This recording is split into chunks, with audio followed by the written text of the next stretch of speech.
Title of my talk is The Lost Cause Rhetoric in the Concubinage of Thomas Jefferson and Sally Hemings. Secondary title is When Woke Was Woke Before Woke Was Waked. In alliteration, see? I could be a poet too. And I say that because as you're going to find, the new embrace of the term woke was really in effect embraced 21, 22 years ago by the people at Monticello. Okay, part one is called A Change in the Demagogy. Okay, so I came to Lynchburg, Virginia in 2018 because of something that happened at Monticello in June of 2018. They found Sally Hemings, prior to that, they found Sally Hemings' room. So let's just tell the story a little bit, and I'll briefly come to tell the story why I'm here. Actually, why I'm giving a talk here is kind of an interesting story. So we have this story of Thomas Jefferson's grandson, who's called Thomas Jefferson Randolph, and he's walking with an early biographer. He's writing a letter to an early biographer whose name is Randolph. Randolph is writing a letter to a later biographer on June 1, 1868, and the later biographer is James Parton. Now, Randolph tells James Parton that he was walking when Randolph was walking around with Jefferson around Monticello in 1858. He said the following thing, and this sentence is important. Walking around moldering Monticello one day with Colonel T.J. Randolph, that's his oldest grandson, he showed me a smoke-blackened and sooty room in one of the colonnades of the informed me it was Sally Hemings' room. He got the name a little bit wrong. Now, the media went nuts with this. And you notice we have this one simple sentence that doesn't say a lot, doesn't say anything about the location of the room. So I'll just give you a sample of the media's reaction, because we know Monticello is all about telling the Sally Hemings narrative and not about telling the Thomas Jefferson narrative. Michael Kottman of NBC News says, it was adjacent to Jefferson's bedroom. Cecil Bocataria says, it was next to Thomas Jefferson's room, meaning bedroom. Reporter Krista Thompson says the room where historians believe Sally Hemings slept was just steps away from Thomas Jefferson's bedroom, right? Gary Sandling, who's the vice president of visitor programs and services, had this to say. We're not going to use this room to tell a story about DNA and the paternity of her children. We think the evidence for that is pretty substantial, but to actually think, he split his infinitive, but that's okay, about her.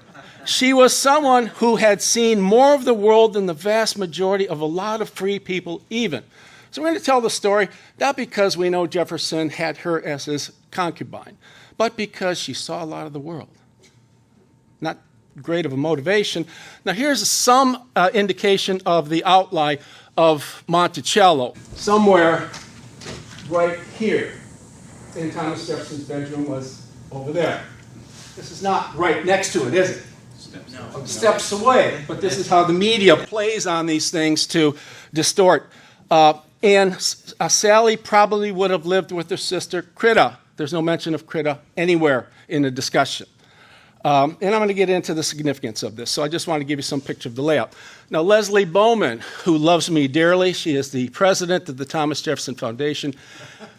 She says, in the new exhibit exploring the life of Sally Hemings, her choices and her connection to Thomas Jefferson, as well as in updates to our related online materials in print publications, the foundation, this is in June of 2008, the foundation will henceforth assert what the evidence indicates and eliminate qualifying language related to the paternity of Eston Hemings, as well as that related to Sally Hemings' 3 other surviving children, whose descendants were not part of the 1998 DNA study. I'll go into the studies and stuff in a little bit.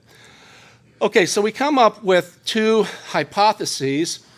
Prior to, there was a DNA study done in 1998, I'll talk about it a bit later, that showed that Sally Hemings' last child, Eston Hemings, had the Jefferson Y chromosome, which indicates Jefferson could have been a father, but also indicates, if you know anything about Y chromosome biology, anyone in the male line has the same Y chromosome. So Jefferson's brother could have been the father. One of his 4 sons, 5 sons could have been the father. Anyone in the male line, Jefferson could have been a father. right? So they singled out Thomas Jefferson. Now, in a study done by Monticello in 2000, they claimed that they came up with what I call the weak Thomas Jefferson hypothesis, that all of Sally Hemings' children were likely fathered by Thomas Jefferson. Miraculously, in 2018, they say I read the quote, we're going to eliminate the qualifying language. It's a fact. How the hell a hypothesis becomes a fact is a question that someone who's versed in philosophy of science is this disconcerts me greatly. No hypothesis ever attains factual status, not even quantum theory, general theory, relativity. Anyway, so we have this very strong thesis, which we probably don't even need to call thesis because there's no qualifying language. He just did it. And we only have tested one of Sally Hemings' offspring, and we have one sample. The people that did the DNA research said, we got the one sample. Should we do more? No, we got the results. Maybe what's going on in their minds, we got the result we're looking for. So they went on. Okay, let's look at the analysis of the evidence, the case pro-paternity, that all of Sally Hemings' children were fathered by Thomas Jefferson. Now, I really hate being behind a podium because I like to walk around, but for the cause of being on YouTube in the celebrity status and having a rock star friend, I'll try to sacrifice and remain here. So if I move around, get me back to the podium. Okay, notice how all the evidence here relates to the weak hypothesis as well, which is a probabilistic thesis. Now, this one is not. This is a theoretical hypothesis. It's an all X or Y hypothesis. Okay, these are the children we know of Sally Hemings. There was thought to be a child, Thomas, when Thomas Jefferson and Sally Hemings were in France. Sally Hemings did not come in 1784 when Jefferson first arrived. She shows up 2.5 years later. A lot of people write in their biographies, she came on board with Thomas Jefferson. No, she did not. Jefferson did not even know when he asked for his daughter Maria to come because his smallest daughter, Lucy Elizabeth, at 2.5 years, died from whooping cough. Jefferson said, I need Maria over here, no matter what it takes. Jefferson asked for a slave, a mature woman who had been inoculated, and that was not available, so his sister-in-law sends Sally Hemings, right, who's 14 at the time, and we'll talk about this. So we have Harriet, born in 1795, Beverly, 1798, presumably another who might have died early, Harriet, Madison, who's going to be a critical figure in this 1873 testimony, and Eston Hemings, who is the descendant that we know had the Jefferson Y chromosome. So these two figures we have not been able to, we'll see that we know Thomas was not related to Thomas Jefferson from biological data. There have been attempts to locate the others that have lived, but you notice how we have the question marks by Beverly and Harriet, and so we don't know where they wound up or where they lived. Okay, I hope you can read some of this. It's not too small. This is Madison Hemings' testimony, and I want to warn you that Madison Hemings' testimony is the key testimony by all the people at the Thomas Jefferson Foundation, by Annette Gordon Reed, by all the Jefferson revisionists, and they're creeping all over the place, all over the world. Right? There's a network, there's a family, and the idea is if you buy into their narrative, boy, you're going to make it. You're going to have a good career and all that other kind of stuff. Being members of the Institute here, you know what it means to be a minority, but you also know what it means to fight for something more important, truth. Okay, so Madison says John Wales, which is Martha Jefferson's wife's father, was the father of Sally Hemings. That's probably true. So in other words, Sally Hemings was Jefferson's sister-in-law in some sense because his wife was related by having the same father to Sally Hemings. That's probably true. And there's creeping DNA evidence coming up by a friend of mine who's doing that seems to bolster that. So TJ had an affair with Sally Hemings while they were in France. That's what Hemings claims. Now, I'm going to say this is highly, highly unlikely.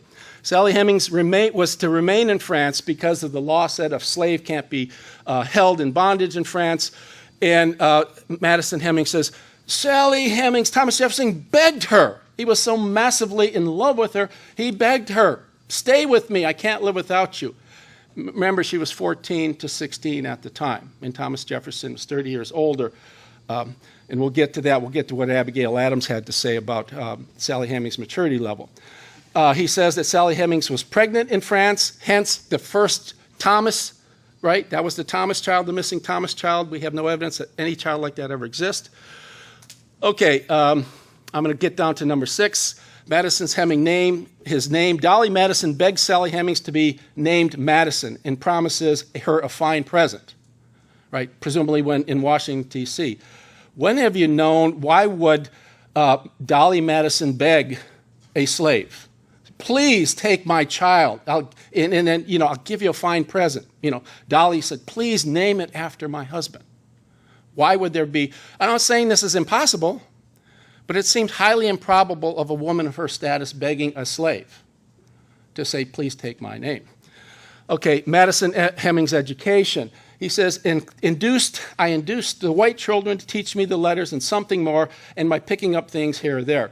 In this letter he writes, in this testimony he writes to Samuel Wetmore in the Pike County Republican, the language is neatly written, very, very cleanly written by someone who has a command of the English language, and I have every reason to doubt that Madison Hemings had such a command. There's no doubt that he probably picked up, some reading and writing and stuff, but whether he could have crafted a narrative of the likes of which appeared in this newspaper. And by the way, this newspaper was doing rather poorly. And Republican at this time was not a nice term. It was not the sort of Jefferson Republican that we know of. He says Jefferson had little taste for agricultural pursuits. Not true. Jefferson loved agriculture. He just was really bad at it.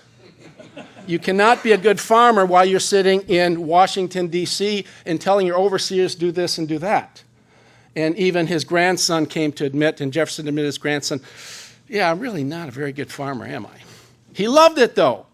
His Republican vision was a nation of farmers, predominantly farmers, and he came to make certain concessions later on when he realized the greedy American people wanted the gewgaws and foo-for-rahs and all the unneeded goods that people want to have, to embellish the house. Okay. And he says TJ was not in the habit of showing partiality or fatherly affection to us children. Readily explained if they're not his children. All right, Annette Gordon Reed, you know who she is, right? She is the prominent scholar who has earned a job at Harvard. She's at my age. She refuses to debate me. She doesn't answer my emails. She won't answer them. Neither does anybody at the Thomas Jefferson Foundation. But she makes a lot of outrageous claims. She has won the Pulitzer Prize as well as 17 other very prestigious awards for the crap she wrote in the Hemings of Monticello. And I say that because it's fictive, and she admits it. She says, well, this is, quote unquote, the probable course of events in the affair of Thomas Jefferson and Sally Hemings. And I sort of find it sort of funny, ironic at least, if not funny, that someone could win all those prizes for something that may never have happened. Wow. And here I am, barefoot, barely, getting gas money to come here, and, trying to speak the truth like a lot of you are trying to do. But, we get awarded for certain really crazy things. She talks about the mutual love between Thomas Jefferson and Sally Hemings. We'll leave that one in abeyance for now. She talked of Sally Hemings. This is one that I find really outrageous. If you can read that. She was at the L'Hôtel de Languiac, not the L'Abbaye Royale de Pantemont, which is the convent that Jefferson's two children were at. And her role was Mary's name changed to Maria, probably because of Jefferson's love of Maria Cosway in France. Anyway, Fawn Brodie, Annette Gordon Reed state flatly she stayed with Jefferson. Okay? Where's your argument? There's none. She just stayed with Jefferson. Well, Jefferson had a lot of people. He had a secretary Short. He had several other people staying with him, and he had a full staff of male people serving on him. There was no need for her. There was no room for her. She would have been at the convent. So your default stop is she's at the convent until we get evidence that she's staying with Jefferson. And if she did stay with this crowded hotel or residence that Jefferson stayed in, we have no evidence at all of anybody, of any hanky, someone used hanky-panky, or I like nookie-nookie. Nothing like that happened. Nobody saw anything. But, Jefferson, and that's the key to this narrative. He carried on a 38-year on-the-quiet relationship at Monticello, which was bustling with people, especially upon his retirement. No one ever saw anything, not one person. And you know why? Because Jefferson was really good at being secretive. Again, going back to philosophy of science, alternative hypothesis, there wasn't a relationship. Anyway, all right, where am I here? He was desperate to win over Sally Hemings. That is a very funny claim, and we'll see why in a bit. And we'll get Abigail Adams, when Sally Hemings and Mary arrive in England. Abigail's there to greet them. Maria's 8, Sally is 14, and I'll show you 2 quotes later. Abigail says in 2 separate letters, the woman who is with her wants more care than the child. Now, if that's true, we have a 14-year-old woman, and I'll pick, it's not do it race here, who's behaving, in a manner that is less than 8-year-old Mary. So we've got someone who is behaving maybe at a 7-year-old level with social skills, and perhaps the only skills she possessed. If you read Gordon Reed and the Monticello webpage, she was not only beautiful, we have evidence for that, but she had great social skills. Read the novel, she could charm Jefferson, and probably very musical. No evidence for any of that. But why would one of the world's foremost intellects, who had a penchant not only for beautiful women, but for artsy women, women who were well-versed in the fine arts, and Jefferson's wife was like that, so was Maria Cosway, with whom he fell in love. Why is he going to fall for someone who's has a behavioral pattern of a 7-year-old? Doesn't make any sense, does it? He says Sally Hemings was Thomas Jefferson's chambermaid at Monticello. We have direct evidence that goes against that. And ask, why didn't Thomas Jefferson bring Sally Hemings with her in Washington? She says, living with her any place other than Monticello would have caused all sorts of complications, not the least of them being cute babies running around that looked just like him. He couldn't keep it in his pants there if she was there. He'd just be so tempted to, make love to her all the time. There'd be babies looking, everybody say, Thomas Jefferson definitely is the father. Now look at some of the other quotes of hers. The rejection of the Sally Hemings story can be seen as a denial of blacks' ties to the founding of the nation and the rejection of a black birthright claim. This is an astoundingly asinine claim. I'm a Ukrainian who has no claim to birthright because none of my ancestors slept with any of the founding fathers. At least I don't know of. But does that make me, I should just walk away with my head down and say, damn, I don't belong here. Now, if I'm African American, I'm insulted by that, to think that one of my ancestors had to screw Thomas Jefferson to be a legitimate citizen. Okay. The historians before her work talked about black as, I quote, lumps of clay to be fashioned and molded, I can barely read it here, molded into whatever image the given historian feels is necessary in order to, what does it say? Make his point. There's some justification to that. Black people have been given short shrift in historical literature. One reason is because it's very difficult to glean information about what happened, especially early on. And I think historians are trying to do their best to remedy that situation. In my book on Lynchburg, I tried to include a lot of information about significant black Lynchburgers. The data are not always so readily forthcoming. So a lot of times you rely on pictures and you resort to surmise. And a good historian, when resorting to surmise, will do what? I will say what? I'm surmising, instead of saying this is fact, or eliminating conveniently that this is surmise. And she says, if the relationship is true, Sally Hemings gained some means of power over Jefferson, and I love this, Jefferson is cut down to size. This is not sort of a racial claim. If it's not racism, and I don't think she's nasty that way, but her whole agenda we call it wokeism today or something. Her whole agenda, I've always called it racistism, the use of race to motivate, to justify, or to pursue an angle, a claim, the truth of a claim, or some such thing. The Thomas Jefferson Foundation, now this is really curious because they claim it's a fact. And if you go to their webpage, they give you 10 arguments. When I say it's sunny outside, is that a fact?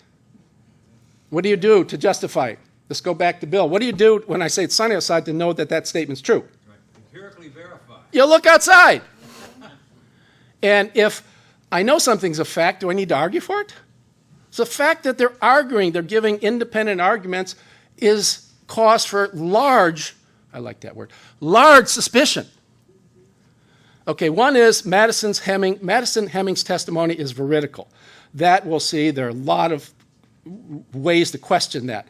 The TJY chromosome definitely refutes the claims by Jefferson's grandchildren, including Ellen Randolph Coolidge and her brother Thomas Jefferson Randolph, that either Peter or Samuel Card, these are Jefferson's nephews, they lived with Jefferson. When their father died, Jefferson loved their father dearly. He was his best friend, and he took in their children as his own children to live with him at Monticello until they're of such an age where they can go on. Okay, there was this loud oral tradition that the Carr brothers were implicated in the paternity of some or all of the children. The grandchildren tell the story. There's also, number 4, a testimony in the same paper in the same year later by Israel Gillette, who later changed his last name to Jefferson, who corroborates this claim. Now, Jefferson's grandson, when he sees this published, writes this enormously long letter, blow by blow, refuting all the claims, showing the testimony is garbage. And another reason to be suspicious, both about Gillette's, even the foundation doesn't take this too seriously, but they do take Madison Hemings' claim. They take it as gospel. Neither source vets their claims. Neither person tells you how they know these things to be true, right? This is not direct testimony. Madison is talking about things that happened before he was born. You owe your reader, I got this from this source and that source. Nothing. Another reason to be suspicious. Okay, there's a newspaper accounts in Chillicothe, Ohio, where both brothers went in 1887 and in 1902, recalled that Eston resembled Thomas Jefferson. Well, they're referring to a statue that was, I think, in Baltimore, something of Thomas Jefferson that absolutely looked nothing like him. And I invite you, and someone said, well, they all say, that this looked like Thomas. Look at the statues, the busts, the paintings of Jefferson. Tell me what he looked like. Sully's, all sorts of different paintings give you a slightly different Thomas Jefferson. And so how do we know what he looked like, right? Some of the busts.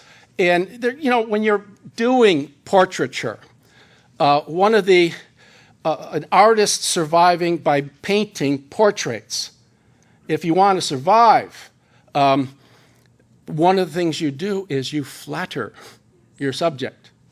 Is he a little bit or a lot fat? We're just going to make him a little fat or pretty fit. And so, we don't really know exactly what Jefferson looked like. Anyways, let's see. He had Beverly Hemings and Harriet Hemings were runaways, and Jefferson freed no others other than Hemings.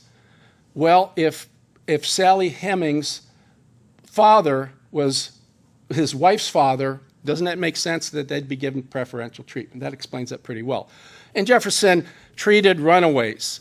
His granddaughter said, Ellen Wales Randolph said, my father, when slaves would run away, he'd call them runaways. He knew exactly where they went. And whenever they were runaways because they had light skin and because they had sufficient talents to survive in white society. James Hemings, Sally Hemings' brother, was freed. He went to France with Jefferson, and there's a story to be told there the likes of which it perplexes me because I don't know the relationship between them. I'm trying to work on it right now. But James was freed. He was a gourmet chef in France. Jefferson had paid for his education, and he asked to be freed, and he was freed by Thomas reluctantly. Thomas wanted his skills, whether he wanted to appropriate or his labor or abuse him for his labor, or he had deep affection for him. I can't tell you right now. I just don't know enough about it. James committed suicide in 1801. You don't think that bothered Thomas? It certainly did. How are we doing for time here? Can't see. Half hour. Okay. Let's see. This is a really, Fraser Neiman says he comes up with this Bayesian argument, and I've published against it, that using Bayesian induction in Monte Carlo simulation, which is a way of saying this is mathematically complex shit. And, he plugs in certain data and he says, he ran into Monticello just prior to them publishing their report. Dr. Ken Wallenborn actually told me about this because he was a friend of mine, a member of this committee report. And he says, I got him. I got Thomas Jefferson. And he comes up with this equation, and it shows that if you plug in all the data, there's a 99% chance that Thomas Jefferson was the father of all of her children. Now, if you know anything about plugging in information into a mathematical equation, the data you plug in determines the data you get back. If you conveniently omit the notion that Sally Hemings could have been polygamous, namely she could have had more than one lover. Her mother had 4 lovers, both black and white, and 12 children. Monticello, they don't even, if go there on a tour and ask them, well, how do we know Sally Hemings had only one lover? We know that. They won't answer that. Okay. The names, let's go to 10. The names of Sally Hemings' 4 surviving children: William Beverly, Harriet Hemings, James Madison Hemings, and Thomas Eston Hemings. Notice they use suggest family ties to Thomas Jefferson. Whenever someone uses the word suggest in a probative manner, I'm uninterested. It's just too weak a claim to be informative. And it was common practice for slaves to name their children after the master, especially if he was a pretty decent guy. And from what we know of Jefferson, he was. Okay, analysis of the evidence. The case con paternity. And notice when I say the case con paternity, I'm not stating the case that Jefferson fathered none of Sally Hemings' children. I'm making a weaker claim, or more easily substantiated claim, that Thomas Jefferson is not the case that all of Sally Hemings' children were fathered by Thomas Jefferson. That is a much easier argument to make, and notice I think that's all you really need to do, because if you're going to go out on a limb and say Thomas Jefferson, it's a fact that he fathered all of them, to ridicule them, to insubstantiate their argument, all I need to do is show that one child was not fathered by Thomas Jefferson. And if they have any sort of moral integrity, they will look the part of fools. But they're pretty good at escaping that. Okay.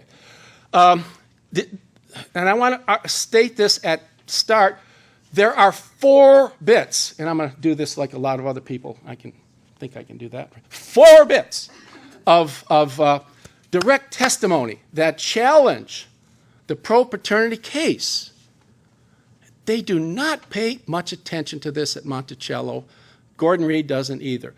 There's a cover letter of Thomas Jefferson to Levi Lincoln, and this, he says, Jefferson presumably offered to make love to his friend, Thomas Walker. Thomas Walker had to be away to handle something to do with Indian affairs, a treaty with Indians, and Jefferson, prior to marriage and really young, presumably, and I think he probably did, he offered to make love.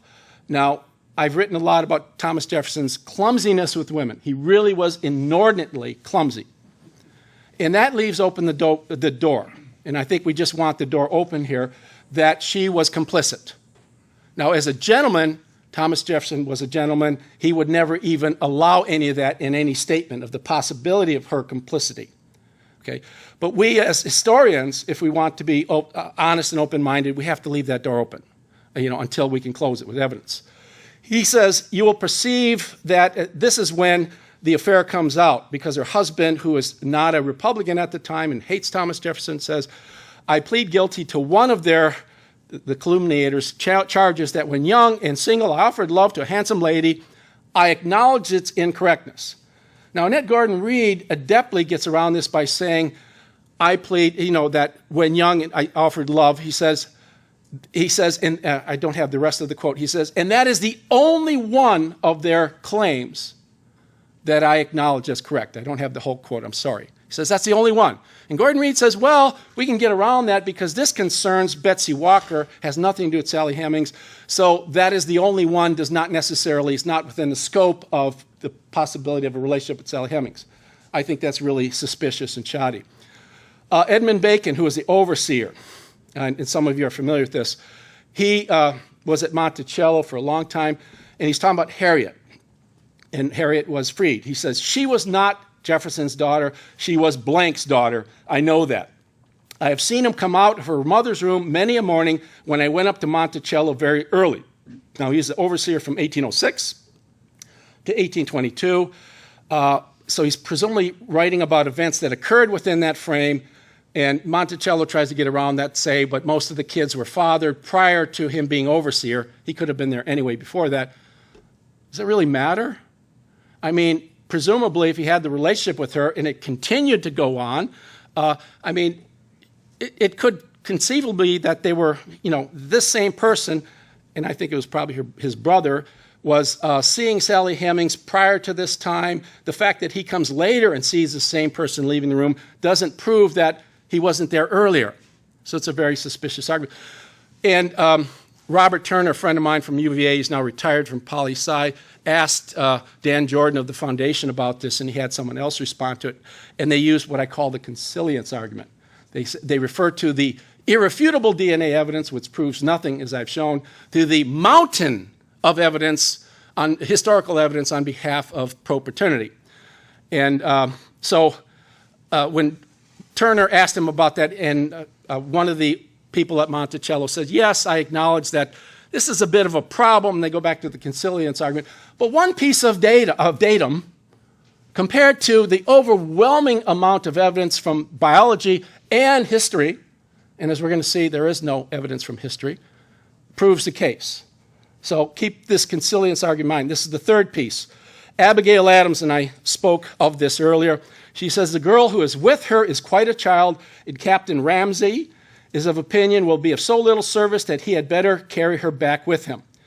Two different occasions. This is an earlier letter, but separated weeks apart. The girl she has with her wants more care than the child and is wholly incapable of looking properly after her without some superior to direct her. You're going to convince me that a 14-year-old girl, however beautiful she might be, who's acting like a 7-year-old is going to attract the sexual attention of one of the foremost intellects in the world at the time. Is it possible? Yeah. Is it probable? No. Thomas Jefferson had more discernment than that.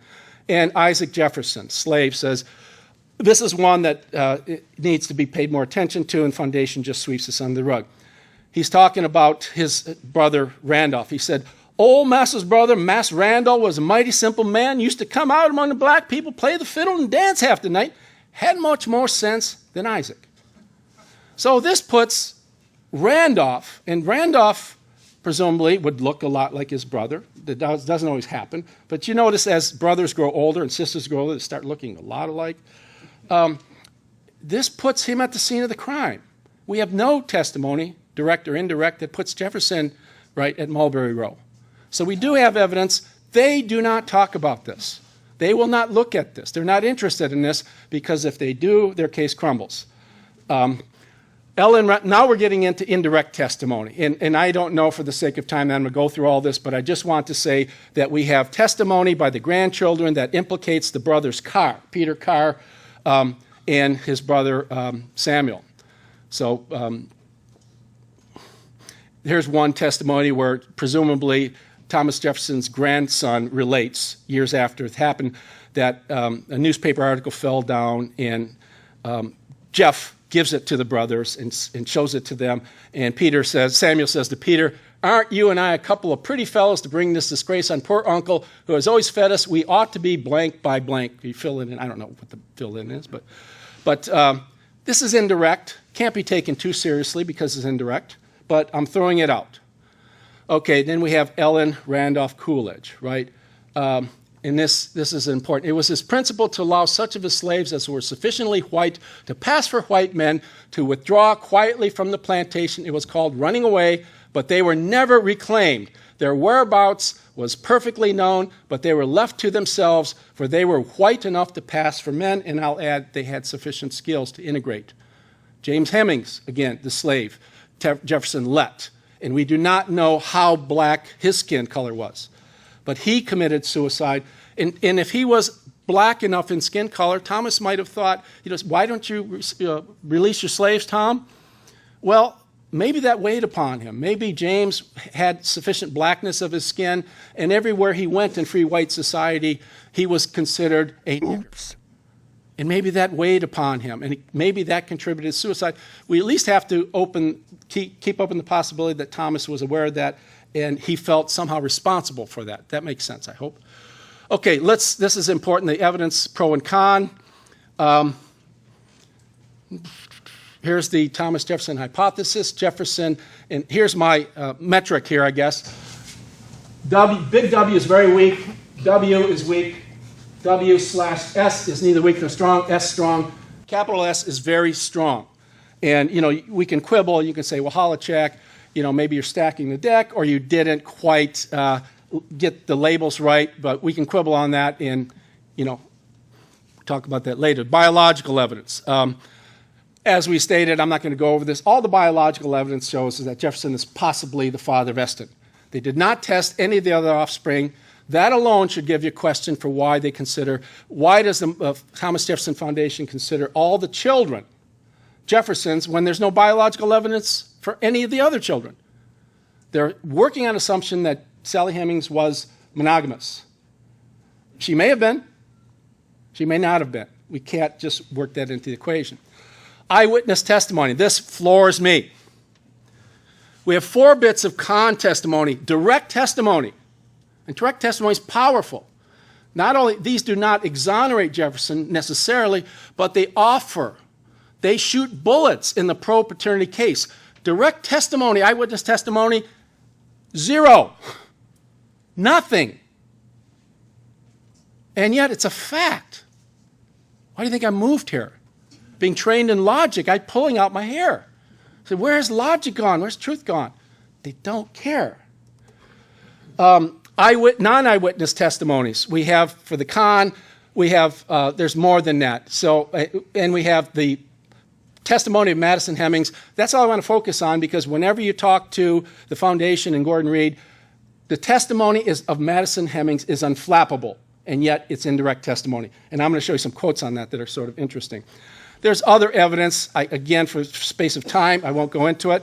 But to me, was it not the Hound of the Baskerville? One of Sherlock Holmes' tales, he's talking about the strange evidence of the dog in the night. Do you remember that one? And Watson says, what's that? Silver Blaze. Yes, thank you. And he says, what was that? He says, the dog did nothing in the night. It wasn't Watson, it was someone else, I think. And he goes, that's the evidence. The person walking around, dog did nothing, so the dog knew the person. If Jefferson had an affair with Sally Hemings for 38 years, and there was many as 50 people staying at Monticello, mostly unwanted and uninvited, how can everyone see nothing over 38 years? Jefferson says nothing about her in his memoranda books. And that's easily explained because he's so good at being secret. No. I have a quote from Freud, and I'll get to it, but it's from his 1905 case study, Dora. And he says something to the effect, maybe I have it in here. He says, he who has eyes to see and ears to hear knows that no human can keep a secret. If his lips are silent, he betrays with his fingertips, or some such thing like that. And it's right. I've studied psychology for 40-something years. People are not good at keeping secrets. He's not going to come out and say, well, I slept with Sally Hemings in one of his memoranda books, but he's going to say things like, Sally Hemings really does a fantastic job of taking care of Maria. I'm so glad we have her. We have none of that. She's treated like an ordinary Hemings. Less attention is given to her than any of her brothers. Okay, I'm going to look at competing hypotheses, part 5. Randolph Hemings as the father. Here's a hypothesis. Randolph Jefferson fathered Eston Hemings and the other children, Sally Hemings' children. They rule this out by fiat because it's a fact. If you want to be honest as an historian, you cannot rule it out by fiat. We need, especially with the testimony, that Master Randolph, right, was hanging around the slaves and singing and dancing all hours of the night. We need to take this seriously. Now, my buddy Joe Ellis, do I have a quote? Well, I might have a quote later on on Joe Ellis. You know, I do have it at the end. I'll save it. It deals with lost cause apologetics. We love that lost cause. And I have a lot of thoughts on lost cause, too, but we need to keep this in mind. Okay, Sally Hemings is not monogamous. How can we just assume and write it in the equation that she was monogamous? We do know biologically, and I found a source, I don't have it right now. Eston Hemings was 6'1", Thomas Jefferson 6'2.5", Madison Hemings was 5'6.5". Here's my boy Joe Ellis. Joe loves me too. Randolph, talking about why is it that people in defense of Jefferson are bringing up Randolph's possible paternity. He is brought forward now because he fits the genetic profile. Historians of the lost cause syndrome will recognize the poignant fusion of sincerity and futility at work here. Joe, there's a more interesting reason why he's brought forth, because he could have been the father. He could be the father. And if you're an honest historian, if we know that Eston has the Jefferson Y chromosome, you can't just say, okay, that fits Jefferson, that's good, let's go to bed, write a lot of books, make a lot of money. All possible figures need to be considered if you're going to be honest about it. All possible. He fits the profile. We have direct testimony, puts him at the scene of the crime. I think he's the father. I really do. I don't have much more evidence to prove that other than the one testimony. But yeah, there's my boy Peter. Peter called me when I started out the most promising new scholar in Thomas Jefferson scholarship. And he won't talk to me after that. And I wrote quite a few articles and books where I just tear him to shreds. And why do I do that? Because he's responsible for the hatred of Thomas Jefferson. He really is. One person, being at Monticello for 30-something years, spreading his hatred. Okay, he is the revisionist. He followed in footsteps of Dumas Malone and Merrill Peterson, who are fantastic scholars. I would be proud if someone would say Holowcheck fits among those on the pantheon. If not, that's fine. These are great, great scholars, men of high integrity. Peter Onuf called himself Dude at Virginia.edu because he was hip before Sinatra and the Rat Pack, even though he came after them. Yeah. I think why did he go into tearing Jefferson apart? Here's surmise. He was not up to the task. He's a smart man, but he did not have the intellectual wherewithal or the energy to do the sort of things. Dumas Malone, over 4 decades, wrote 6 volumes on Jefferson's life. I just think it was a daunting task. He panicked, and it says, okay, what we can do is we can tear this guy apart. I'm good at that. I may be wrong here. But he had a sign on a bust of Jefferson, said my meal ticket. He was not shy. He told me in several emails how much he hated Thomas Jefferson. He said to me, if you really want to see someone who really hates Thomas Jefferson, get in contact with Henry Winsec. I think what's going on, and I'm almost done, that there is a network. In fact, I don't want to say I think, I'm sure of it. The people since the 2000 decision, they have networked, and Dan Jordan is out. Now we have Peter Onuf, Annette Gordon-Reed, Andrew O'Shaughnessy is the vice president, Fraser Neiman, who's director, and Leslie Green Bowman, who doesn't answer my emails either. What a surprise. She's the president.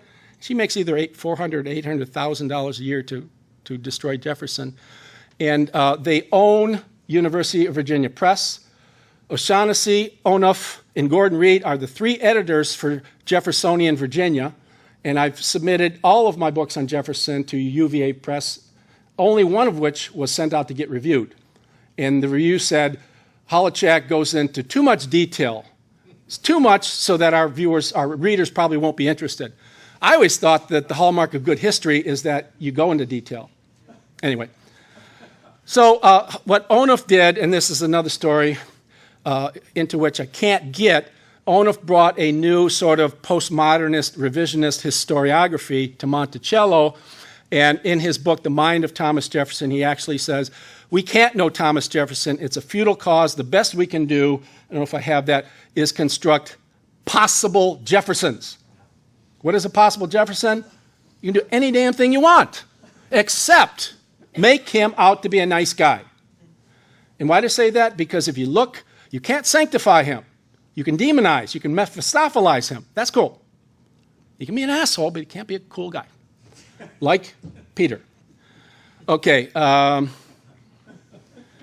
want to talk about, he organized maybe one more slide if I can. He organized a 1992 conference called, what the heck was it called? Jeffersonian Legacies. Notice plural of legacies. And Dan Jordan, who was president, said, revisionist in spirit, innovative in format, the conference sought new perspectives on the Jefferson legacy by measuring Jefferson's life and values against major concerns of the 1990s, presentism, using present concerns to evaluate the past. Okay, they also unabashedly admitted to political correctness and presentism. These are all the sorts of sins that create really, really good history, right?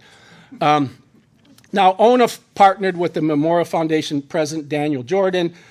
Jordan wrote the introduction. He was talking about how cool this conference was because it's just really a lot of energy, wild digressions that go nowhere, some really crazy hypotheses, and some truth digging. So a lot of crap and just a little bit of relevant.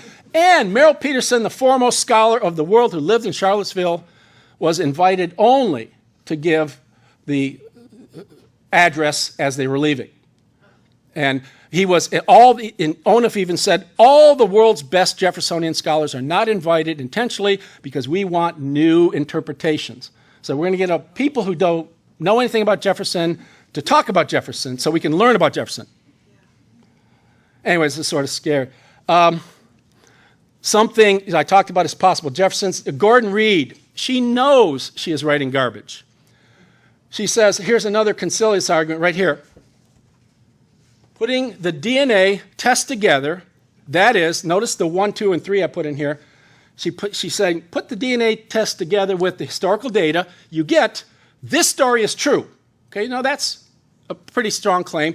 Then she backtracks, she goes, as well established as most, she stops again, she goes, as well established as many more things in history have been established. And then, this is my favorite quote, no offense to the poets. In the end, it will probably be left to the novelists, playwrights, and poets unencumbered by the need for footnotes, those ugly footnotes, vetting your facts, right? To get at the ultimate meaning of the story. That effect, done in the right way, will yield universal truths as important and real as any to be found in history books. This is your new historiography. We read poetry, novels, and we come at universal truths about the lives of our key figures. So I invite those of you who are interested in fiction or poetry to write biographies of Robert E. Lee and Sherman and all the other people, right? Anyways, I think I want to read something about Richard Rorty. So those of you who know Richard Rorty is a philosopher. And this was in a footnote to that book, and I'll end with this, I promise. Stephen Conrad, who writes an article that got published in the book Jefferson Legacy, said in a footnote, Richard Rorty, who eloquently made the case for setting aside questions of historical accuracy and philosophical justification in order to sustain the present-day cause of international human rights, a cause that has lately invoked the Jeffersonian tradition to profound effect. So in other words, Rorty just didn't care about truth, and he had some good philosophical arguments I can't go into because I probably don't understand them. But how do I know that, take the case, and I'll close on this, take the case that racial equality is an important consideration, desideratum, right? That claim is either true or false. If it's true, we follow it. But if there is no truth, then why should I follow that claim? Why not say racism is good? There's no truth at all. So what are the human rights? Why should I even care about human rights claims if there's no truth? I can come out and say just as well, I don't give a damn about human rights, and I'm just as justified in that, because there's no truth one way or the other. So what I'm trying to show at least a hint at, the hypothesis, the Rorty hypothesis is, I'm probably oversimplifying it and maybe not doing it justice, but I think it's self-defeating at least. Thank you very much. I enjoyed being here.